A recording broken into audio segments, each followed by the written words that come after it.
आज के इस वीडियो में हम लोग स्थिर वैद्युत की इलेक्ट्रोस्टैटिक का ऑब्जेक्टिव का हम लोग सीरीज कर रहे थे, उसमें का हम लोग पार्ट 4 देखने जा रहे हैं। पार्ट 1 हो चुका है, ठीक है। पार्ट 2 भी हो चुका, पार्ट 3 भी। इस सब का वीडियो का जो लिंक है इस वीडियो के डिस्क्रिप्शन में आपको मिल जाएगा। इस पूरे सीरीज को आप देख सकते हैं। इंपॉर्टेंट क्वेश्चन है स्थिर वैद्युति से जो बोर्ड एग्जाम में आ सकता है, ठीक है। तो आज हम लोग पार्ट 4 को देखते हैं। इसमें भी क्वेश्चन थ्योरी से है क्वेश्चन, तो आपको यहाँ से भी क्वेश्चन हो सकता है बोर्ड एग्जाम में देखने को मिल जाए। चलिए तो हम लोग स्टार्ट करते हैं क्वेश्चन। क्वेश्चन 46 नंबर क्या है, निम्न में से किसने कहा था कि घर्षण से कांच की छड़ को आवेशित किया जा सकता है। क्या किया जा सकता है? आवेशित किया जा सकता है, किसने कहा था? तो देखिए यहाँ पे हम लोग एक बात को समझते हैं कि जो सबसे पहले हम लोग आवेशित से यहाँ पे समझ लेते हैं। देखिए आवेश क्या होता है, देखिए जब भी कोई पदार्थ को या कोई वस्तु को हम इस पे घर्षण करते हैं, चाहे और भी मेथड है, प्रेरण करते हैं, तो कहीं से हम इस पे इलेक्ट्रॉन डाल दें, ठीक है, या किसी कहीं मतलब इसमें से इलेक्ट्रॉन को कहीं दूसरा जगह निकाल दे, मतलब कहीं निकाल दे, इलेक्ट्रॉन डाले यहाँ पे या इलेक्ट्रॉन निकाले, तो इस वस्तु पर आवेश आ जाता है। दोनों पे आवेश आया तो वस्तु कह देते हैं कि वस्तु क्या हो गई, वस्तु आवेशित हो गई। वस्तु क्या हो गई? आवेशित, ठीक है, आवेशित हो गई। अब ये आवेशित कैसे? तो घर्षण के द्वारा, ठीक है, घर्षण के द्वारा भी आवेशन करने की एक प्रक्रिया है। मतलब दो वस्तु को घसते हैं तो एक से इलेक्ट्रॉन किसी दूसरे पर चला जाता है, तो ये घर्षण की प्रक्रिया हो जाती है, तो उससे दोनों वस्तु आवेशित हो जाती है। तो यहाँ पे क्वेश्चन है कि किसने कहा था कि घर्षण से कांच के छड़ को आवेशित किया जा सकता है। तो इस चीज को ना थेल्स ने कहा था। थेल्स अपना ये थेल्स की बात कहते हैं कि किसी वस्तु को क्या कर सकते हैं, आप घर्षण कीजिएगा ना, तो यहाँ पे ये कांच के बारे में बताते हैं, कांच की छड़ को आवेशित किया जा सकता है, किसके द्वारा? तो घर्षण के द्वारा। किसने कहा? थेल्स ने कहा। चलिए नेक्स्ट क्वेश्चन देख लीजिएगा। अगला क्या क्वेश्चन है, समान प्रकृति के आवेश एक दूसरे को क्या करते हैं। देखिए आवेश तो समान प्रकृति के मतलब एक प्लस आवेश, ठीक है, और प्लस आवेश दोनों क्या है? समान है। तो समान प्रकृति के जो आवेश होता है वो एक दूसरे को विकर्षित करते हैं। क्या करते हैं? विकर्षित, मतलब दूर हटना चाहेगा, इसको बोलते हैं विकर्षण। क्या बोलते हैं? विकर्षित। आपस में क्या करते हैं? विकर्षण करते हैं। ये क्या करे अभी? विकर्षित करे। तो ऑप्शन कौन हो जाएगा? ऑप्शन कौन सा? ए, ऑप्शन ए, ठीक है। इसी को विकर्षित को ही क्या बोलते हैं? प्रतिकर्षित आप कह सकते हैं। हाँ, प्रतिकर्षित, प्रतिकर्षण, ठीक है। और यहीं पे देख लीजिए माइनस क्यू और माइनस क्यू क्या करेगा आपस में? ये भी क्या है? समान है। तो जब समान आवेश रहे तो क्या करता है? प्रतिकर्षण करता है, या इसी को विकर्षण करता है, ठीक है। अब आप बताइएगा प्लस आवेश और माइनस आवेश क्या करेगा? तो समान मतलब इन तो समान नहीं, अलग अलग है, तो अलग अलग है तो ये दोनों क्या करेगा? आकर्षण करेगा। दोनों आकर्षित आपस में मिलना चाहेगा, यहाँ पे क्या होता है? आकर्षण, ठीक है। चलिए नेक्स्ट क्वेश्चन में देखते हैं। हाँ, विपरीत प्रकृति के आवेश एक दूसरे को करते हैं। क्या है? विपरीत प्रकृति के आवेश एक दूसरे को करते हैं। यहाँ पे क्या था? हाँ, समान प्रकृति के आवेश एक दूसरे को करते हैं, वहाँ पे क्या है? विपरीत प्रकृति के आवेश एक दूसरे को क्या करते हैं? विपरीत मतलब अलग अलग। मान लो जहाँ प्लस क्यू है यहाँ पे क्या है? माइनस क्यू है, तो क्या है? अलग अलग है, तो अलग अलग में क्या होता है? आकर्षण होता है। तो ऑप्शन कौन हो जाएगा? ऑप्शन बी हो जाएगा, ठीक है। चलिए नेक्स्ट क्वेश्चन, आवेश होने की पहचान है। तो आवेश होने की पहचान क्या है? तो ये कोई आवेशित, देखिए इस पे यदि कोई आवेश है या नहीं है इसे कैसे पता करेंगे? तो यदि किसी वस्तु को आकर्षित करे या प्रतिकर्षित करे, दोनों कर सकता है। मतलब यहाँ पे हमको पता नहीं ना कौन सा आवेश है, तो ये यदि इस पे आवेश है, आवेशित है, तो वस्तु को आकर्षित भी कर सकता है और प्रतिकर्षित भी कर सकता है। तो ऑप्शन कौन? ऑप्शन सी, दोनों कर सकता है। और आवेश का जो मात्रक होता है यहाँ पे देख लीजिए कूलम होता है। क्या होता है? कूलम, ठीक है। कूलम इसका एक सीजीएस मात्रक भी होता है जिसको बोलते हैं स्टेट कूलम, स्टेट कूलम, ठीक है। एक कूलम बराबर जो होता है वो होता है 3 × 10⁻⁹ ESU स्टेट कूलम। 3 × 10⁻⁹ ESU, हाँ, अब ये तो समझ गए, 1 कूलम बराबर क्या होता है, 1 कूलम बराबर 3 × 10 के पावर 9 ESU।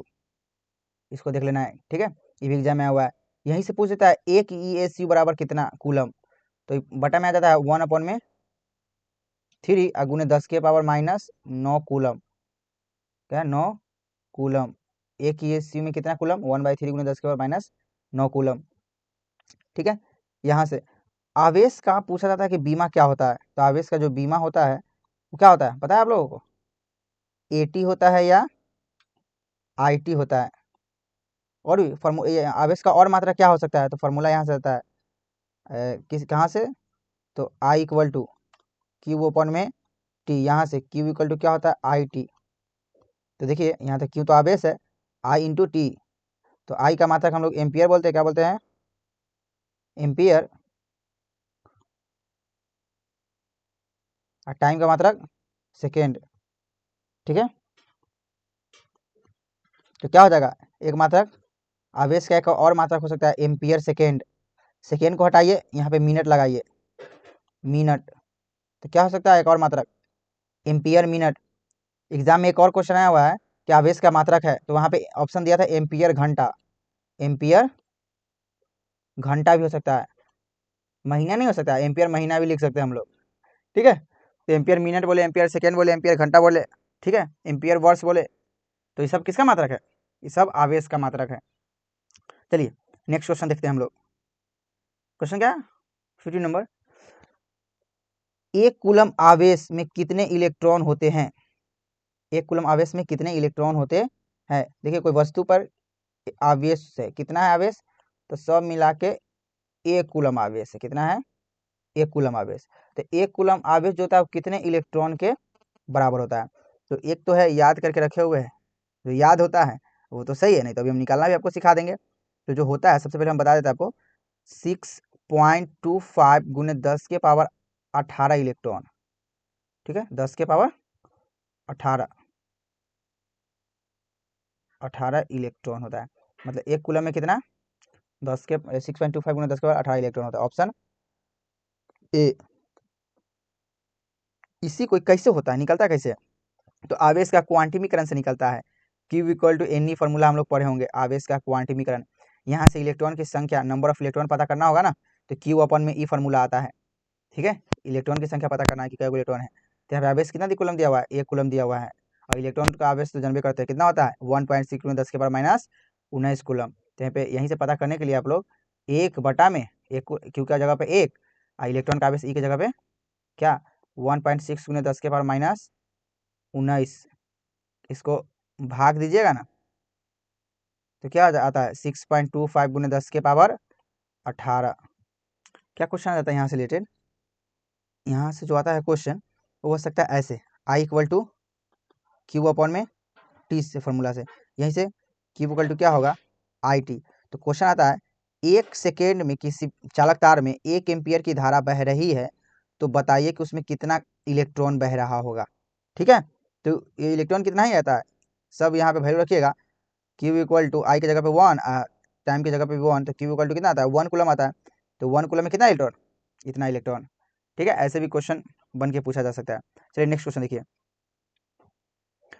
क्वेश्चन अगला, प्रत्येक पदार्थ अति सूक्ष्म कणों से मिलकर बना होता है, जिसे क्या कहते हैं, परमाणु कहते हैं, कि क्या कहते हैं परमाणु, ठीक है।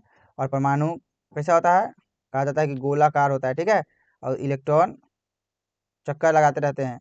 और जो नाभिक है, नाभिक ये इसमें क्या होते हैं प्रोटॉन और न्यूट्रॉन होते हैं, इलेक्ट्रॉन कहाँ होते हैं ये गोलाकार कक्षा में चक्कर लगाते रहते हैं।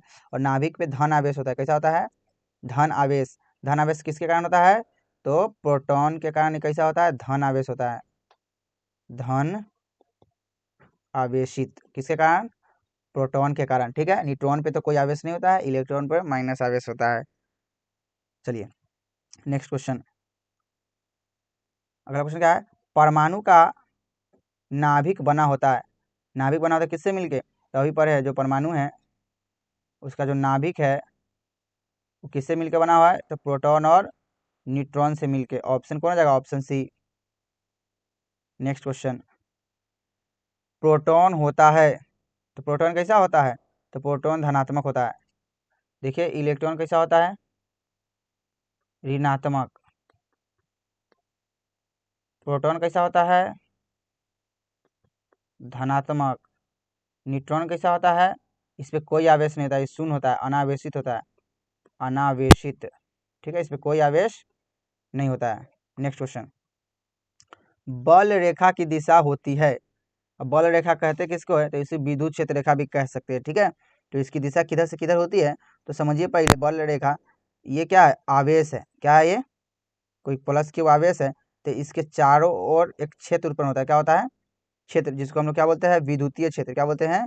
विद्युतीय क्षेत्र। यही विद्युत क्षेत्र रेखा, जो विद्युतीय क्षेत्र ना, उसी में विद्युत क्षेत्र रेखा होती है। ठीक है, ऐसे ऐसे ऐसे ऐसे ऐसे ऐसे। तो यहाँ बोला है कि जो जो विद्युत क्षेत्र रेखा है, मतलब जो बल रेखा है, उसकी दिशा होती है। तो बल रेखा की जो दिशा होती है ना, वो धन आवेश से माइनस, मतलब ऋण आवेश पे होती है। यहाँ पे धन आवेश है और यहाँ पे ऋण आवेश है। तो विद्युत जो क्षेत्र रेखा होती है, चाहे बल रेखा जो होती है, वो धन आवेश से निकलती है और कहाँ जाती है? ऋण आवेश की ओर जाती है। तो यहाँ पे आती है ऋण आवेश में।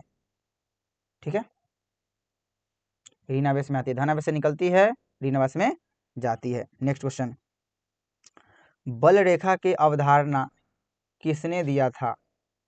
क्या है? बल रेखा की अवधारणा किसने दिया था? तो इसका जो आंसर हो जाएगा वो फैराडे ने दिया था। किसने दिया था? फैराडे। नेक्स्ट क्वेश्चन, क्वेश्चन क्या है?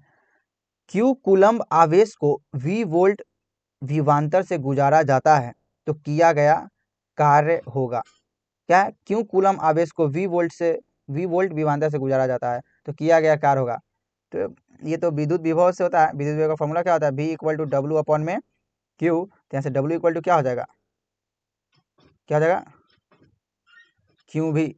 ठीक है, क्यू भी यहाँ से, यहीं से आया जाएगा। ठीक है, तो यहीं पर अभी विभवांतर किसे बोलते हैं?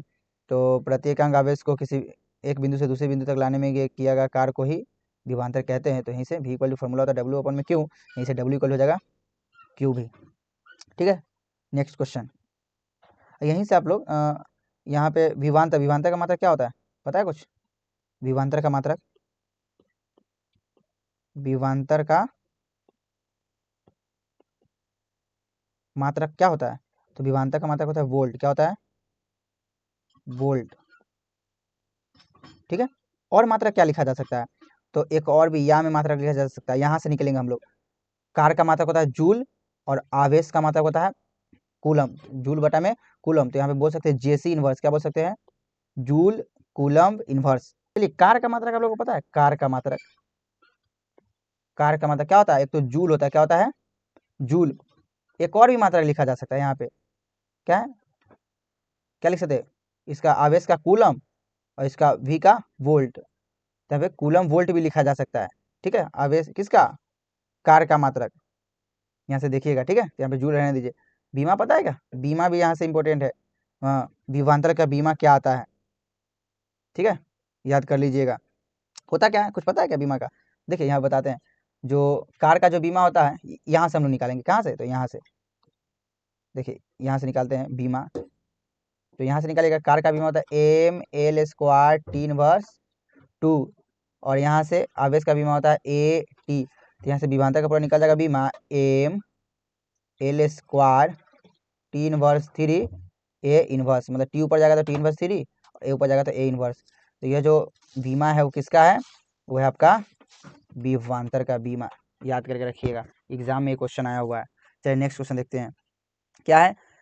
57 नंबर क्वेश्चन है, किसी आवेश के चारों ओर का वह क्षेत्र, कोई आवेश है, उसके चारों ओर का वह क्षेत्र जहां तक कोई आवेश अपने ऊपर विद्युत प्रभाव का अनुभव करती है कहलाता है। मतलब कोई आवेश है, उसके चारों ओर का क्षेत्र है, यहाँ पे कोई दूसरे आवेश को लाते हैं, इसके ऊपर वह विद्युत प्रभाव अपने ऊपर महसूस करती है, तो उसको क्या कहते हैं? उसको बोलते हैं विद्युत क्षेत्र। Option A number. ठीक है, मतलब किसी विद्युतीय आवेश के चारों का क्षेत्र को विद्युत क्षेत्र कहते हैं, और किसी चुंबक के चारों का क्षेत्र को चुंबकीय क्षेत्र कहते हैं। ठीक है, नेक्स्ट क्वेश्चन। अगला क्वेश्चन क्या है? एक इलेक्ट्रॉन वोल्ट बराबर होती है, एक इलेक्ट्रॉन वोल्ट बराबर होती है। तो यहाँ से आपको पता करना है एक इलेक्ट्रॉन वोल्ट बराबर। तो इलेक्ट्रॉन वोल्ट किसका मात्रक होता है, इसको भी पता करना है, ये भी एग्जाम में हुआ है। तो क्वेश्चन क्या है? इलेक्ट्रॉन वोल्ट किसका मात्रक होता है? तो याद कर लीजिएगा, ऊर्जा का। किसका? ऊर्जा का। इलेक्ट्रॉन वोल्ट किसका मात्रक होता है? ऊर्जा का होता है। और यहाँ से आप लोग जो 1 इलेक्ट्रॉन वोल्ट होती है वो कितना होती है, तो 1.6 गुने 10 के पावर माइनस 19 जूल। ऑप्शन कौन, ऑप्शन ए। नेक्स्ट क्वेश्चन देख लीजिएगा, क्या है, वे सतह जिनके प्रत्येक बिंदु पर विभव का मान समान होता है क्या कहलाता है, तो ऐसा सतह जिसके प्रत्येक बिंदु पर विद्युत विभव का मान समान होता है क्या कहलाता है, समविभवी तल कहलाता है या समविभवी सतह। ऑप्शन ए नंबर सही है इसका। नेक्स्ट क्वेश्चन देखिए, क्या है, जब एकांक विद्युत आवेश 1 वोल्ट विभवांतर से होकर जाता है तो उस पर किया गया कार्य माना जाएगा। क्वेश्चन क्या है, जब एकांक विद्युत आवेश 1 वोल्ट विभवांतर से होकर जाता है तो किया गया कार्य होगा। तो ये भी बहुत हल्का क्वेश्चन है, कैसे इसको पता करेंगे, तो वही विभवांतर वाला फॉर्मूला से, V इक्वल टू क्या फॉर्मूला होता है, W अपॉन में Q। यहाँ से W इक्वल टू क्या आ जाएगा, V Q। तो यहाँ से V कितना दिया हुआ है, V 1 वोल्ट दे दिया हुआ है, और Q कितना दिया हुआ है, क्यों तो क्यों एकांक आवेश, एकांक आवेश मतलब यहाँ पे दे दिया हुआ है, एकांक आवेश मतलब इलेक्ट्रॉन का आवेश। तो W इक्वल टू V के जगह पे कितना 1 और गुने Q के जगह पे 1.6 गुने 10 के पावर माइनस 19। ठीक है, तो कितना आ जाएगा, W इक्वल टू मल्टीप्लिकेशन कीजिएगा 1.6 गुने 10 के पावर माइनस 19, उसके बाद माइनस 19 जूल। इतना आंसर नहीं है, अच्छा नहीं है, तब क्या है, यही आंसर है। देखिए कैसे अभी पढ़े हैं, W इक्वल टू 1.6 गुने 10 के पावर माइनस 19 जूल को क्या बोलते हैं, 1 इलेक्ट्रॉन वोल्ट बोलते हैं, क्या बोलते हैं, 1 इलेक्ट्रॉन वोल्ट। इससे जस्ट पिछला वाला क्वेश्चन, तो आंसर कौन हो जाएगा, ऑप्शन ए। ठीक है, चलिए इस वीडियो में हम लोग इतना ही तक रहने देते हैं। आपका ये 60 क्वेश्चन यहाँ तक कंप्लीट हुआ। नेक्स्ट वीडियो में हम लोग नेक्स्ट 15-20 क्वेश्चन है, वो बहुत इंपॉर्टेंट क्वेश्चन है। ठीक है, मिक्सअप क्वेश्चन आएगा लेकिन बहुत इंपॉर्टेंट क्वेश्चन है। वहाँ से जो आपको क्वेश्चन बिहार बोर्ड में जो आया हुआ है वो क्वेश्चन सब रहेंगे जो कि पूछा जा सकता है, तो उसको ज़रूर देखिएगा। और इसके पिछले जो सीरीज का जो वीडियो है उसको आप नहीं देखे हैं तो इस वीडियो के डिस्क्रिप्शन में हम उसका लिंक दे देंगे, आप उसको आप देख सकते हैं। ठीक है, सीखने को मिलेगा। जैसे एक क्वेश्चन को हम पढ़ते हैं, उससे रिलेटेड जो क्वेश्चन बन सकता है हम उसको डिस्क्राइब करते हैं। ठीक है, तो चलिए इस वीडियो पे देखने के लिए धन्यवाद।